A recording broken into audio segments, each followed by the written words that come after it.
everyone. Welcome to the program. This is Politics Today, live on Channels Television. I'm Sean Kimaloye in Abuja.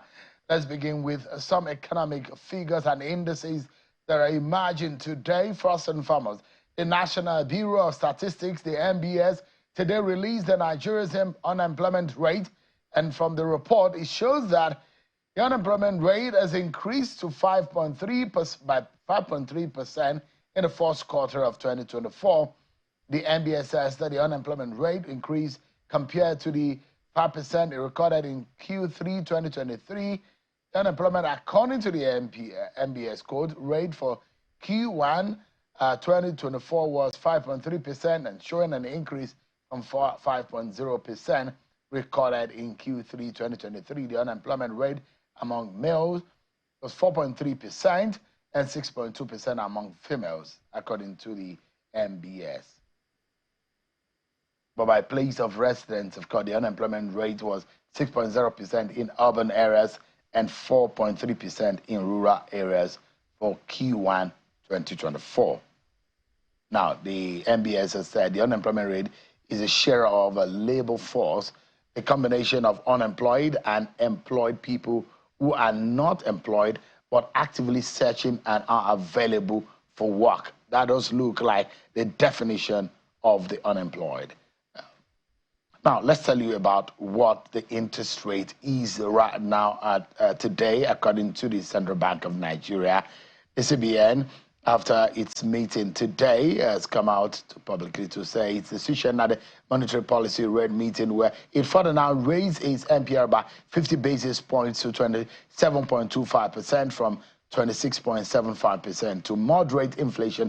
That is a word being used by the CBN, which now stands at 32.15%. The CBN Governor, Mr. Yemi Cardoso, after the Apex Bank's MPC meeting, 297th meeting in that sense, concluded that the bank's review of recent economic and financial development, as well as assess its outlook for the year, says the committee was unanimous in its decision to further tighten policy. Tonight, I'll be taking you around two states that fundamentally enmeshed in political crisis. And these states, the ruling party, are deeply in political trouble. River State on one hand, Benue State on another hand. There are a lot of interesting scenarios playing out, and I will dig into it for you tonight. But before we get into all of that, let's check out some of your political roundup stories.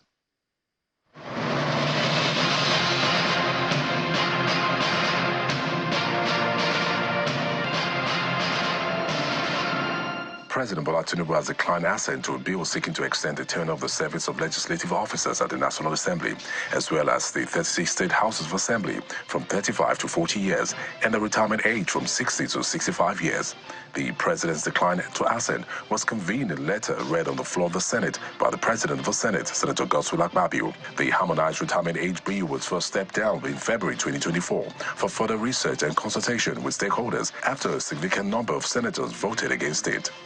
Meanwhile, President Bola Tinubu has written to the Senate seeking the confirmation of Justice Kudirat Kekereekun as the Chief Justice of Nigeria, CJN. Senate President Godswill Akpabio read the president's letter during plenary. In the letter, President Tinubu cited Section 231, subsection 1 of the Nigerian Constitution, which empowers him to appoint the CJN based on recommendation from the National Judicial Council pending Senate approval. The president expressed confidence in our nomination and urged the Senate to act urgently. Former President Goodluck Jonathan is advocating for the adoption of a peaceful culture practice in Nigeria for good leadership. At a stakeholders meeting to commemorate the International Day of Peace in Abuja, the former president notes that the battle of politics in Nigeria had become a major security issue and that leadership is not worth any Nigerian's blood. In other stories, the detained leader of the indigenous people of Biafra, Mazen Nnamdi Kanu, has asked Justice Binta Nyako of the Federal High Court Abuja to recuse herself from his trial. At the resumed hearing, Mr. Kanu spoke from the dock on the 7-count terrorism charge charge prevailed against him by the federal government, while his lawyer, Mr. Aloy Ejemako, was trying to persuade the courts to suspend the trial on the basis that his client was denied opportunity to prepare his defense. Mr. Kanu got up to address the court on why the judge should recuse herself. The federal government has approved the provision of the Consolidated Public Service Salary Structure for lecturers of tertiary institutions, the police, armed forces, medical and health services, as well as other civil servants, with effect from July 29, 2024. Chairman of the National Salaries, Income and Wages Commission, Mr. Ekbo Nta, told journalists at a news conference in Abuja that the revision is consequent upon the enactment of the National Minimum Wage Act and the Memorandum of Understanding reached between the federal government and the trade union. According to him, the federal government will pay arrears of the new minimum wage from July the 29, 2024, from the day President Bola Tinubu assented to the 2024 National Minimum Wage Act. The Imo State Independent Electoral Commission, ISEC, has issued certificate of return to all the elected local government council chairmen who won at last Saturday's local government election in Imo State. Presenting the certificate of return to the chairman from the 27 local government areas at the ISEC headquarters in Owerri, the chairman of the commission, Mr. Charles Ejogu, says the issuance of certificate of return to the winners of the local government election is part of the statutory functions of the commission, which is in accordance with the state electoral laws.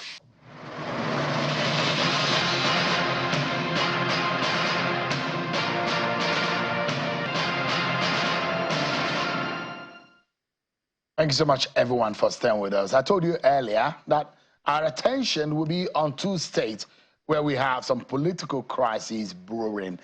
First is Rivers, and the other one is Benue, but our first stop will be in Rivers State, where there seems to be some political crises also coming up afresh. Today, the state chapter of the People's Democratic Party says the party will not take part in the October local government elections slated for the 5th.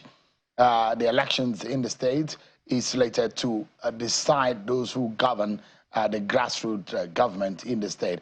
But at that stakeholders meeting at the party secretariat in Port Harcourt, the state chairman of the party, Mr. Aaron Chukwuemeka, says the party is waiting for the decision of the court in a case filed by the APC on the local government matter, and urged members of the party to stay away from any activities connected with the election. Take a listen to Mr. Chukwuemeka. As a party, as a law-abiding party in the state, that we will not be part of the purported local government election that they have slated on the 5th of October. That was the resolution of the party. All the stakeholders, major stakeholders, we met, and we resolved that we will not be part of that election. Reasons being that a few months ago there was a suit instituted by the APC. We were not part of that suit. But as a law-abiding party, we had the hint that an order was issued by the court restraining the parties that status quo remains the same, that RISEC should not go ahead with the election. All right, then, you have him. You heard him. Well, you know what this all means. How can the ruling party, PDP is a ruling party in Rivers State, and when the party says we will not be part of the local government elections in the state, that of course the PDP-controlled state is organizing, where does this leave the governor, the PDP, and his fold in the state? Well, let's get a sense of what this means altogether. Is this a part of the Wike Fubara field that we're saying? How does this impact on the governance of the state? You can see that almost all the states of the Federation, one after each, are conducting local government election. And then incidentally, in Imo, APC took the day, won all the seats. In Kwara, the same thing, one party wins all. But in the case of Rivers State, the ruling party says it will not partake in the local government election. And you know what, politically speaking, how the party that rules the state wants to take charge of all the local government structure. But in the case of Rivers State, it does look like things are different. I'm being joined tonight on the program by Dr. Robinson Ewa, who is the vice chair of the Rivers State, Rivers West Senatorial District of the PDP in Rivers State, is live for us virtually from Port Harcourt. Thank you so much, Mr. Ewa, for joining us tonight. How does this come to you as a chieftain of the party, hearing today that your party might not be part of the local government elections coming in the next few days? Okay, thank you very much for having me. First, let me start by reiterating the fact that Nigeria is a federation. And Rivers State is one of the federating units. We have the three arms of government complete in the state, the executive, legislature, and the judiciary. The judiciary is there, the legislature is there, and the executive is there. And as a state, we have enabling laws that will allow us to conduct local government election. And by the laws of the state, local government combined with the RESEC law, election has been slated for the 5th of October. And that election will hold. As to the issue of PDP, we all know the issue of PDP in Rivers State today. The PDP have a tradition, and that the tradition is that the governor of the state is the leader of the party. Sim Fubara is the governor of Rivers State as we speak. And his party, we all belong to PDP. PDP, as we all know, is a truly national party in this country. A party formed in 1998. We have founding fathers of the party. We have organs of the party, the National Convention, the NEC, NWC, BOT, etc. It's not a personal party. It's not an individual party that any individual can lay claim to. Because the party is a truly national party, Fubara, who has taken over the reign of power in the state, remains the leader of the party. But you can attest to the fact that certain individuals, certain persons, having served out their tenure as governor in the state, have decided to hold on to what do not belong to them. What are they holding on to? Are they holding on to Rivers State? The state doesn't belong to now their party. But I mean, let's get it clear. Just for a moment. Mr. Robinson, Mr. Robinson, let me ask you, and let's try to establish. You are a chieftain of the PDP in Rivers State. Who is the leader of the party in Rivers State?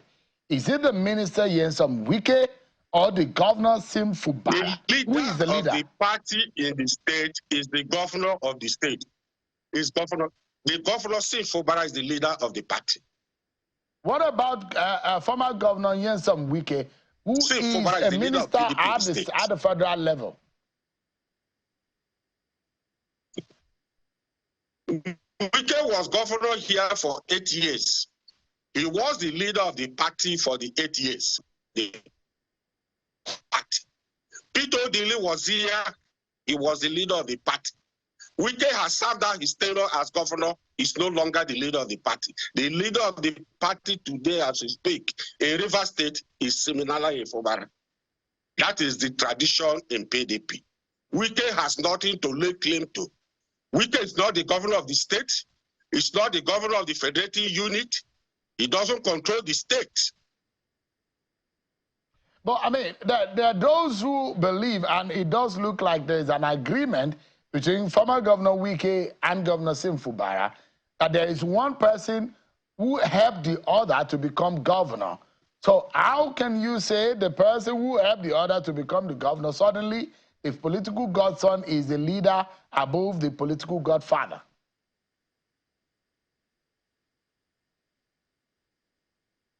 You see, the situation in PDP is completely different from other parties. The tradition is to emerge as the governor of the state. People helped him. He was helped by people. For him to emerge Wike helped, but Rivers people voted for Sim. And because PDP is a true national party, there is no way the former governor can continue to remain the leader of the party. Look at the structures of the party team governor. The governor automatically becomes the leader of the party. Wike is no longer in the equation we are talking about. Wike is only here to play the destroyer game. It's not helping the party in any way. It's not contributing to the progress of the party in any way. It's only stampeding the party at the state level. And because the governor is the leader of the party, he has decided to conduct local government elections. He has also directed members of the party, because of the level of confusion in PDP, please go and contest election. If you are popular, go and try other platforms. If you win, you win. And RISEC has the mandate to conduct this election and declare winners. They know. Chukwuemeka Iron and Wike and Co know that if they participate in this election, they won't win. They no longer have the number. Politics is about number. It's about persons. So where is the number now? Where are the followers of the PDP? Not PDP. Because, just a moment. The number now in River State. Yeah. Yeah, I was going to ask you, where are the numbers? Where are the followers of the PDP when you say Wike and Chukwuemeka Aaron don't have the numbers, they don't have the following any longer?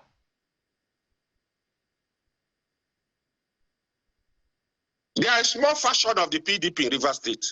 Fubara controls the larger faction, the major PDPs in the hands of Fubara. What Wike controls is a small faction.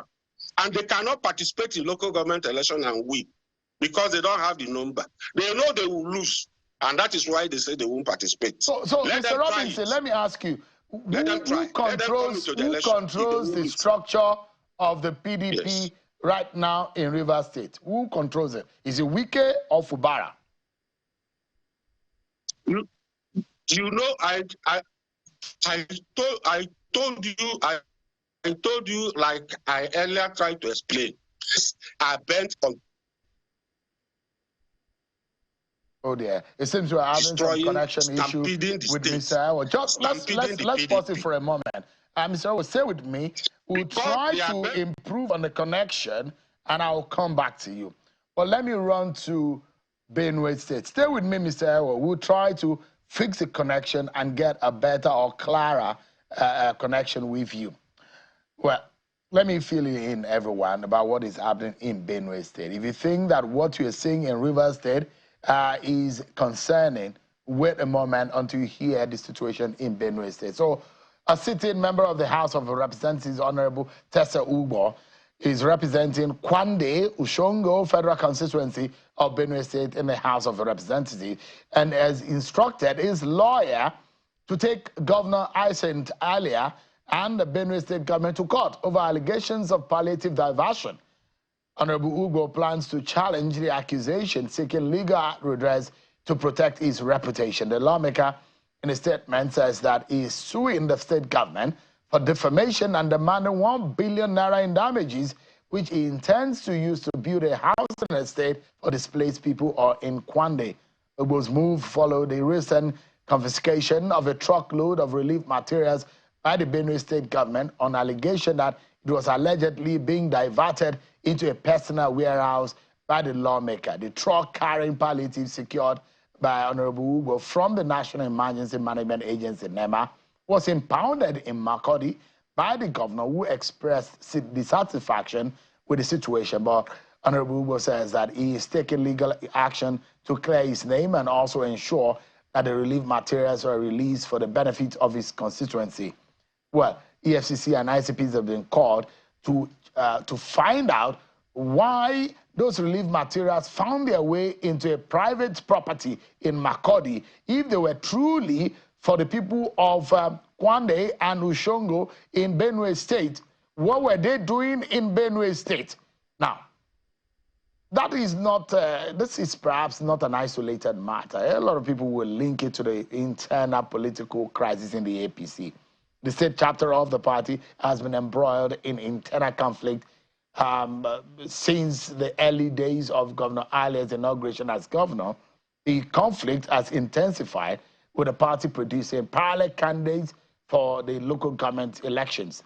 Despite interventions from the presidency, the APC leadership at the center, and the Tortiv, His Royal Majesty Professor James Ayase, Governor Elia has reportedly refused to reconcile with his political benefactor, Senator George Akume, who is secretary to the government of the Federation. If you ask Governor Elia, he also has his own side of the story about how the ongoings in the APC in Benue State and how things have deteriorated. Let's hear from Honorable Ubo, who has gone to court to seek damages against his reputation. So, Honorable Ubo, thank you so much for joining us tonight. Thank you very much.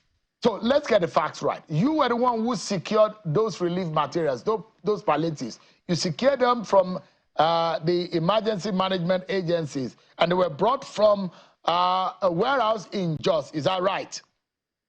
That's correct. Yeah. So what were they doing? Can you explain to us? Because the contention here is that those relief materials were supposed to go to Kwande and Ushongo Federal Constituency, but they were found and confiscated in Makurdi. Were you trying to divert them, or were you trying to warehouse them for some purposes and you were busted? Well, thank you very much, Sharon. I like how you put it very directly and very succinctly. But let me first give you a little background of who I am and where I'm coming from and why this issue is really painful for me, especially. Sharon, I'm the Deputy Chairman of the House of Reps Committee on Environment. Apart from being the Deputy Chairman of the committee, I was the Chairman of the Ad Hoc Committee on Student Loans in the House of Representatives. I moved the motion to repeal and replace the Student Loans Act, which was sponsored by the former Speaker, the Right Honorable Femi Gbajabiamila. I moved the motion to repeal and amend that, repeal and replace that bill. We held the first legislative summit on student loans in Nigeria, which I chaired as a first-time member. And we got to propose a lot of the amendments that you see in the current student loans bill that was passed by the president that is currently running. Chair, I am a two-time member, two-time speaker at the Legislative Mentorship Institute that was also founded by Femi Gbajabiamila. I was the only House of Rep member, a first-time member that was invited as an honorary member of the faculty in the graduation ceremony of the last Legislative Mentorship Institute. Femi, I also sponsored the bill on Endangered Species and Protection and Conservation Act in Nigeria, which we're trying to domesticate international protocol on wildlife trade. Shehu, I own the biggest constituency office in the 10th House of Representatives, one of the biggest, definitely the biggest in Benue State, the most functional constituency office. Shehu, apart from that, I have supplied over 4 trailers of fertilizer, over 4 trailers of rice. I've supplied pesticides and so many other palliatives and relief material to my constituency with my own personal resources, with the resources of my constituency, and from resources that I've gathered from NGOs and support system that I've built since I got to the House of Reps. Chair, I am currently building an immigration office in my constituency because my constituency is a border community with Cameroon. We have Cameroon refugees in my constituency. Apart from that, I'm also building an technology incubation hub to mechanize agriculture in my constituency. Can go on and on and on. So you can imagine the shock that I received just when I was about to make a presentation at the United Nations General Assembly on the sidelines on the farmer-herder conflict in Nigeria, talking about the impact that this conflict has had on the agricultural sector, the displaced people that we have in Benue, over 2 million displaced farmers in Benue State. I got the news that a truck of palliative that has been approved to me by NEMA from Jos has been impounded in Benue, and the Benue State government, especially the governor himself, is accusing me of diverting palliatives.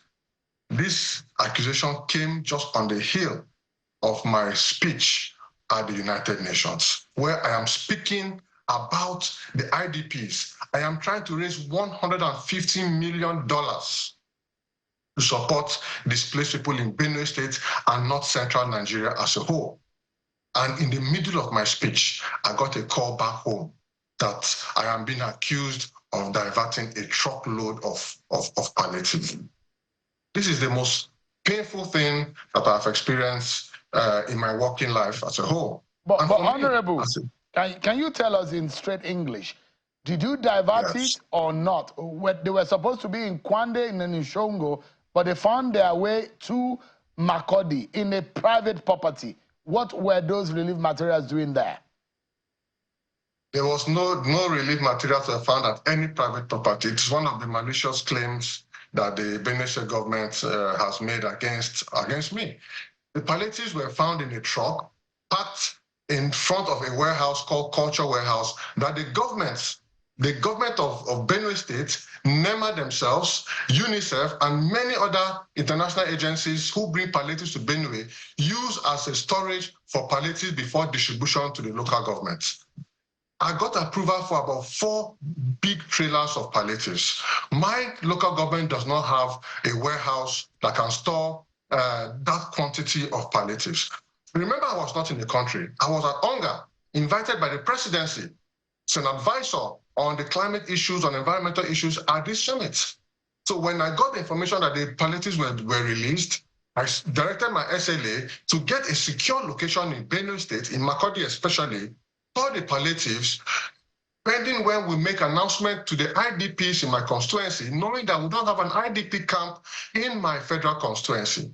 So when we take IDPs to there, when we take palliatives to my constituency, we usually organize a program. We call the community leaders, we call the traditional rulers, we identify the IDPs that will benefit. We've developed a database for about 6,000 IDPs in my constituency. We formed 6 female cooperatives in my constituency.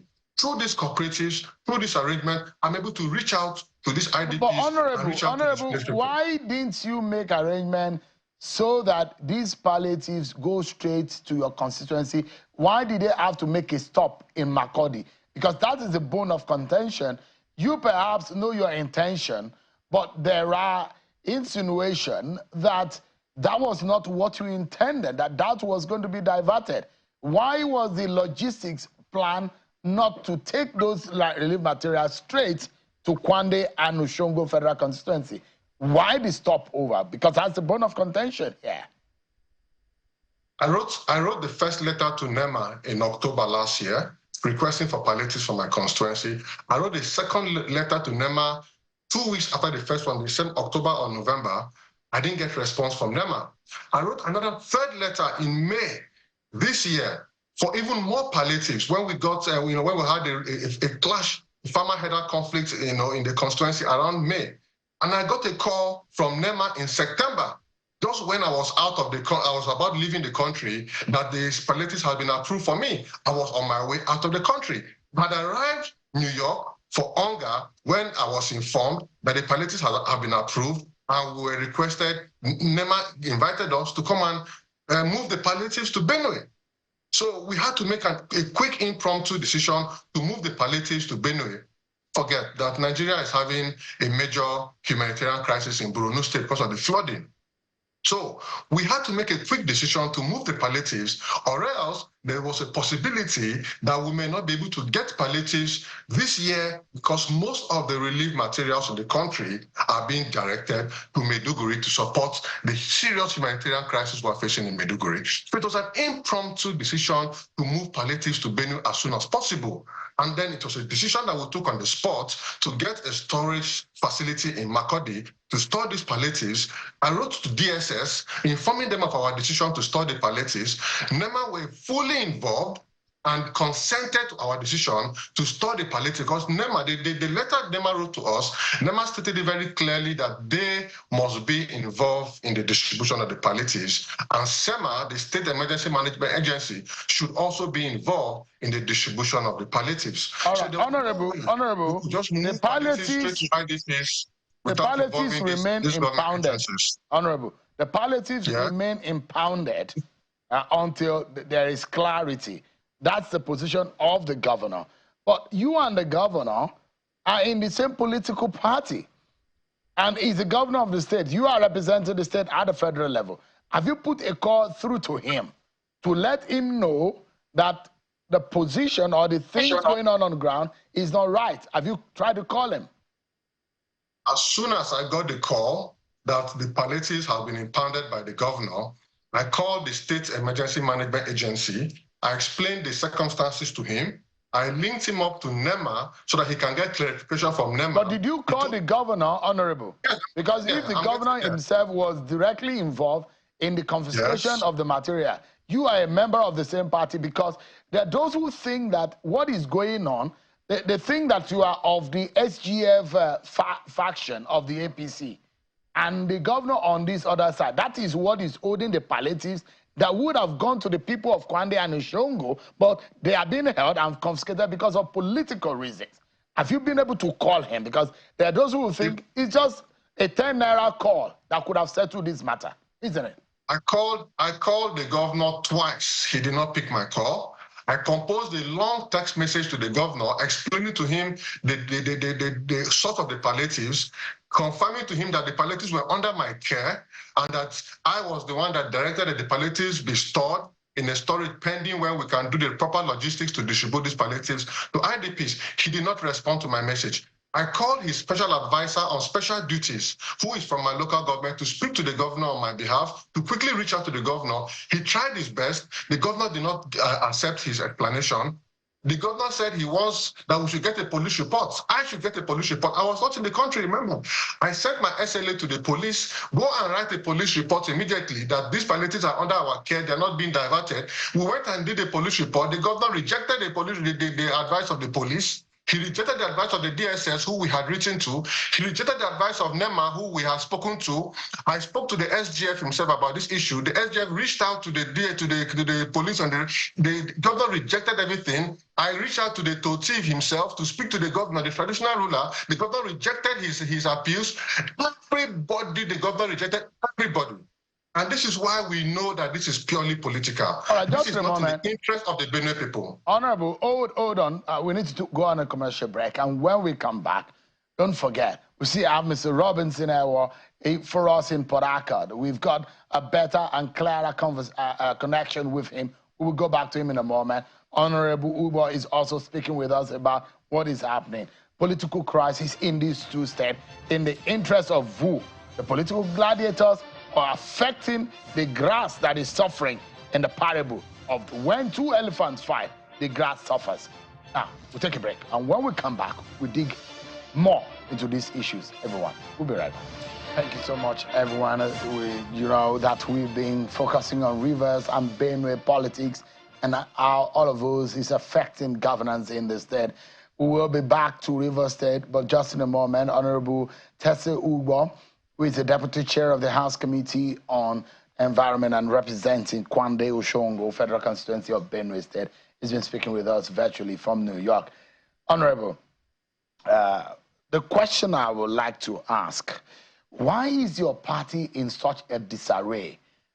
Since Governor Alia got into office, it does look like the SGF faction in the party and the governor's side of the political family have been at loggerheads, and there being a feud between both families, and it's impacting on the progress of the party and the governance of the state. Why is your party in such a disarray, and you guys cannot put your house in order? Well, the party is in disarray because the governor got into office and has refused to work with anybody who is anybody in the APC. Let me give you an example. The party produced 2 senators in Benue out of 3. The governor has refused to work with any of the 2 senators. The party produced 10 House of Rep members out of 11. The governor has refused to work with 8 of the House of Rep members, or 9. The party has 23 local government chairmen. None of the local government chairmen is in the good books of the governor.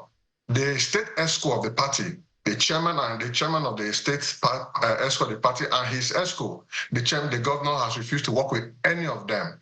The party has 276 council wards across the whole state. Not one of them, not one, is in the governor's good books. Even the chairman of the governor's own council ward is not in his good books. For goodness sake, how can a party that is united, came together, ran an election, won election, produced elected officials at the national, state, local government, the entire ward ESCOs, local government ESCO and state ESCOs. Nobody is in the good books of the governor. Nobody except one or two that he has been able to handpick. Is it because, just for a moment, the Reverend Father came into power with a lot of hopes from the people of Benue State, and it does look like some of you who are traditional politicians want to make him fail because you want to take over the structure and the political structure of the party. And the man seems like some members of your party will say in Benue that he's not yielding to the political antics. Why are you guys not allowing the man to do his work that he's elected to do? No, nobody has stopped the governor from doing his work. He's the governor of the state. He's the leader of the state. He is the leader of the state. But the point is, he is not the leader of the party. No, leadership. How do you mean by that? Because I was just speaking with Mr. Robinson Iwo, who says in Rivers State, the governor is the leader of the party. And traditionally, there are those who will say, as soon as you assume the position of the governor, you become the leader of the party. You take the front seat in leading the party in the state to any federal level or being you are the face of the party. Why is it difficult to agree that Governor Alia is the leader of the APC in Benue State? See, Governor Alia could have easily taken over leadership of the party if he approached the leadership desire that he has in a more systematic way. This is not how you become a leader. Leadership is not, you don't force people. You don't force yourself to lead people. You don't force yourself to lead people. You endear yourself. Leadership is bestowed on you naturally. Political party is different from the government of Benue State. The government of Benue State is a complete different entity from the political party. Governor Alia is the leader of Benue State today. But being leader of the party takes process. It takes careful management of people's aspirations, people's desires, the structure of the party, things like that. Governor Alia simply, if Governor Alia had worked with the SGF, had collaborated with the members of the National Assembly who are also elected on this same party, collaborated with the SGF, I can assure you that the leadership of the party will naturally have come to him. But the approach that he has decided to take, this grab and take approach that he's insisting on, that he's the leader by fiat, by default, without consultation, without engagement. Do you know that since we became members of the National Assembly, we've not had one meeting with the Governor Alia, not one.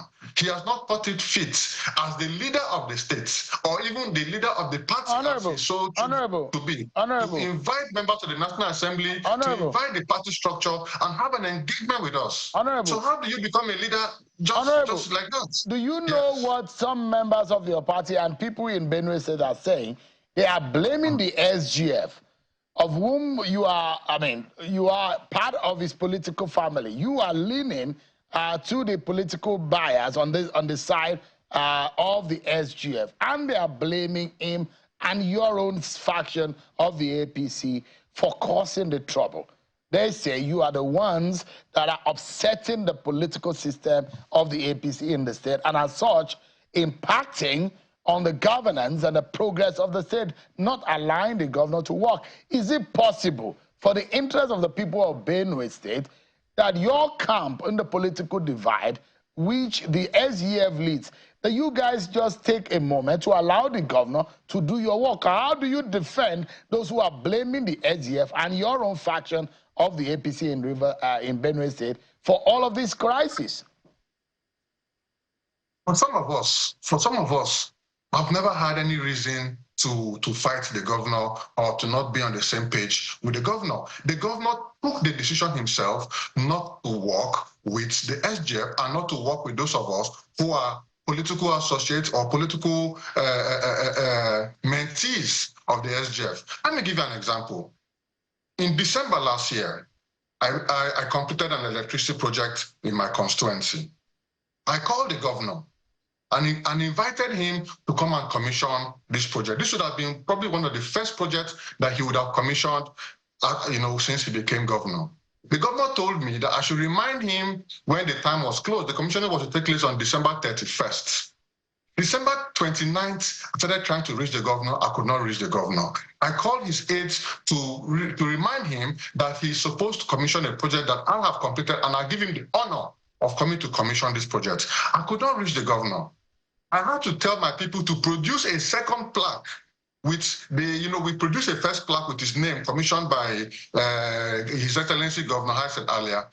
A day to the commissioning, I had to produce another plaque. I called the SGF, just one call. I said, sir, we've finished the project and we need somebody to commission. Can you come and commission? Do you know the SGF, the next day the SGF was there to commission that project, just a call. I had called the governor refused to come and commission.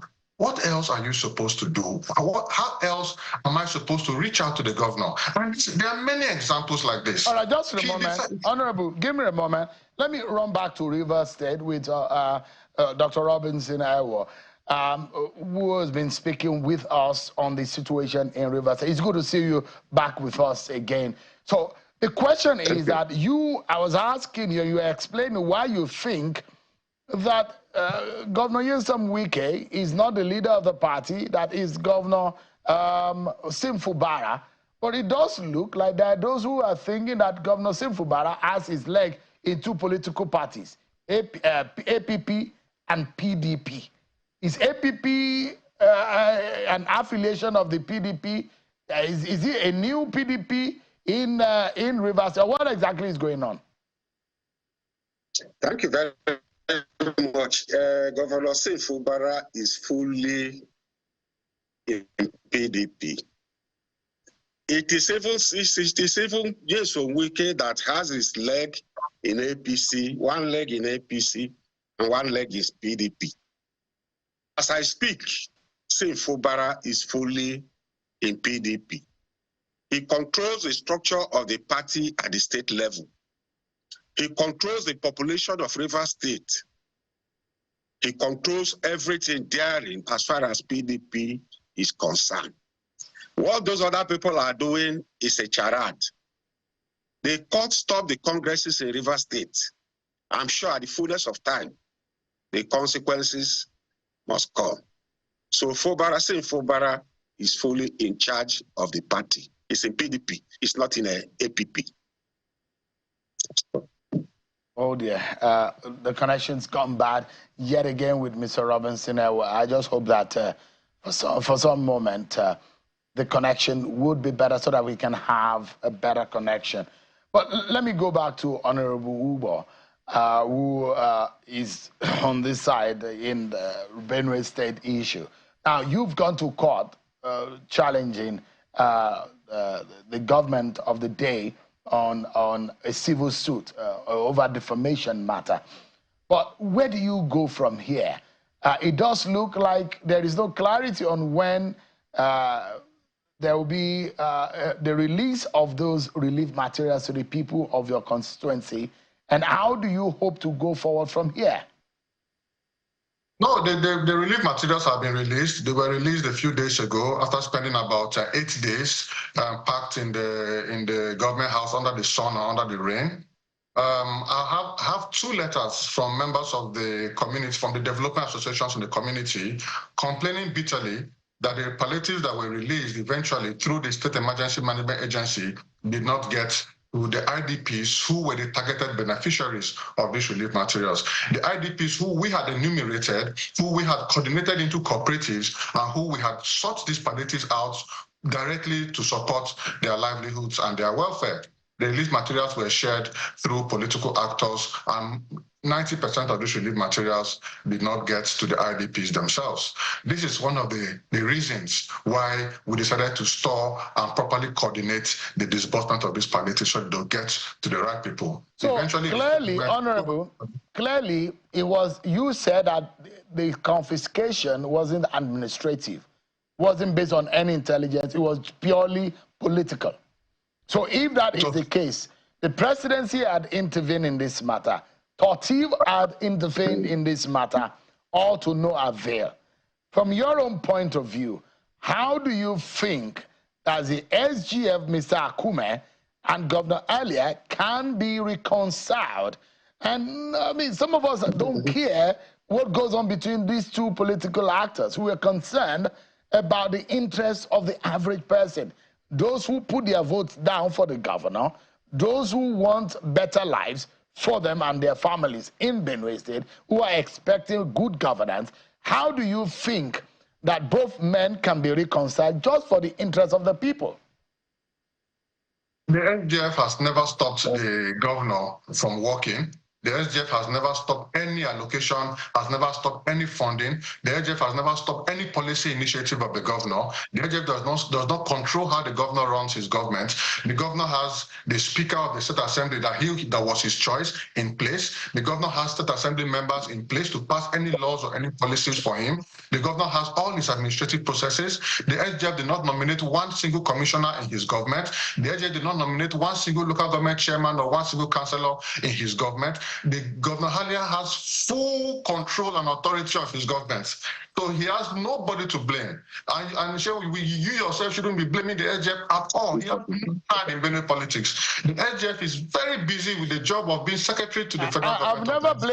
I've never blamed the SGF. I'm saying that is what is coming on the ground from your own state.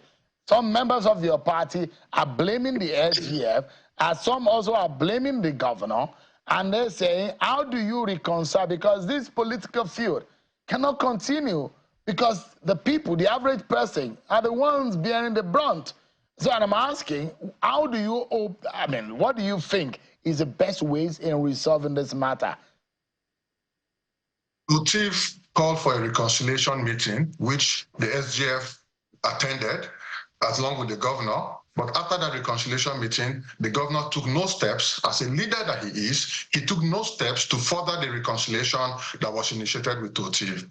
The presidency took steps to coordinate a reconciliation with top senior members of the government, including the NSA of this country. The governor ignored and rebuffed these reconciliation moves. The national chairman of the party, along with the national ESCO, has called several meetings, several reconciliation meetings to reconcile the factions in Benue State so that we can work together as a party. The governor has rebuffed all moves to reconcile the party. It is difficult to tell, really, what the governor wants, how he wants things to be reconciled. We are not stopping him from working. We are members of parliament in Benue State. We're doing our work. We're trying our best to make an impact on our people's lives. The governor should not then turn around and try to stop some of us who want to work for the people. Governance is not a one-man show. The governor alone cannot develop Benue alone. So he should allow members of the National Assembly and other structures of the party to also work and contribute their own effort towards the development of Benue and towards nation building without having him always being trying to be overbearing on the work that we do. Honorable as hijacking palliatives that is so belittling, to be quite honest, for us to even be talking about this kind of thing. Honorable Tessa Agwo, thank you so much indeed for your time tonight. I appreciate your views. But let's go to Mr. Robinson Robinson in Port Harcourt over the Rivers matter. Maybe we can get a final thought from him. Unfortunately, the connection has been less than good. Dr. Robinson, give us your final thought, because you're trying to explain to me how the APP, the relevance of APP to the PDP politics in Rivers State, because we do know that some members of the PDP moved to the APP. And now all of a sudden, that party has come into relevance and is looking strong. Is the governor involved in the APP? Are the followers of Governor Sim Fubara in the APP? And is he a front for Governor Sim Fubara and some of you who are in the PDP?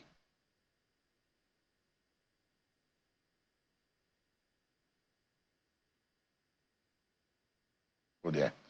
There we go. I hope that sometimes we might be able to get him into the studio so that we can get clear conversation. Well, thank you so much anyways, Dr. Robinson, who is a deputy chair of the Senate district in Rivers State. Thank you so much for joining us tonight. Well, that's our show for today, everyone. Many thanks for watching. I'm Sean Kimale. God bless Nigeria.